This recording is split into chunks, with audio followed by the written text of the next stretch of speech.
हिसाब से बता रहा हूँ। तो आपकी एक स्टडी होती है, पहला स्टेप नंबर कि आप कोचिंग जाके पढ़ लेते हैं। तो ये हो गया कि हाँ पढ़ के आ गए। दूसरा स्टेप जो उससे ज्यादा जरूरी चीज है कि यदि आपके पास सफिशिएंट टाइम है तो उसे दोबारा से आप फेयर करें और उसे समझने का कोशिश करें जहां भी डाउट रह गया।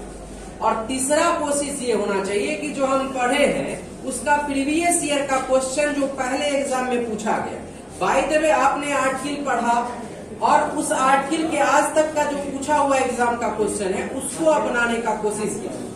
जब आपको प्रीवियस ईयर का क्वेश्चन सॉल्व होने लगे, चाहे आप किसी भी एग्जामिनेशन की तैयारी क्यों ना करते हो, यूपीएससी हो, बीपीएससी हो, एसएससी हो, रेलवे हो, बैंकिंग हो, ट्रांसलेटर का नौकरी हो या किसी भी एग्जामिनेशन की, उसका यदि आपसे प्रीवियस ईयर का क्वेश्चन बनने लगा जाए तो आप समझिए आपका तैयारी परफेक्शन की ओर जा रही है। सबसे बड़ी चीज है यदि आप प्रीवियस ईयर बनाते हैं तो यदि आपके टीचर भी आपको बेवकूफ बना रहे हैं, यदि आपके टीचर बंक मार के पढ़ा रहे हैं, यदि आपके टीचर कट मार दिए, वो भी आप पकड़ सकते हैं कि सर इस टाइप का क्वेश्चन आता है और आपने हमें नहीं बताया।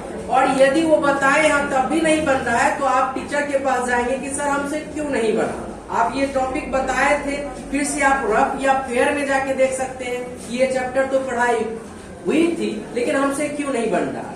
तो सबसे लास्ट पॉइंट जो है बहुत जरूरी है वो है आपका प्रीवियस ईयर का प्रैक्टिस करना। ये बहुत जरूरी चीजें हैं, ये आपको कॉन्फिडेंस भी देती है, आपके अंदर की कमजोरी को भी दूर करती है।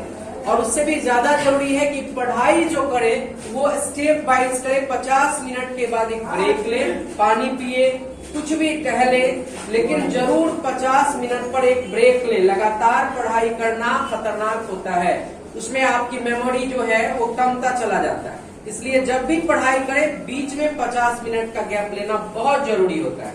लेकिन ये ध्यान रहे कि अगला 10 मिनट में फिर भटकाव नहीं आना चाहिए। तीसरी चीजें सबसे जरूरी एक और चीज है कि हमारी कोशिश होनी चाहिए कि हमारा रूममेट भी पढ़ने वाला ही हो। इसका बहुत बड़ा प्रभाव पड़ता है। यदि आपका रूममेट पढ़ने वाला रहता है, यदि अच्छे से पढ़ता है, आपको भी लगेगा हम पढ़ते हैं। यदि रूममेट भटकने वाला होता है, दिखावा करने वाला होता है, तो आपको भी लगा हमें भी ब्रांडेड कपड़ा पहनना है, ब्रांडेड चीज करना है, ये करना वो करना है। ये भी बहुत बड़ा मोटिवेशन का काम करता है कि आपके आसपास के जो लोग हों वो अच्छे पढ़ने लिखने वाले, उससे आपको इंस्पिरेशन मिलती है। एक और चीज कर सकते हैं, बिंदास 1 घंटा पागलों की तरफ भटक सकते हैं, छत पर घूम सकते हैं। उस 1 घंटा में आप भूल जाइए कि स्टूडेंट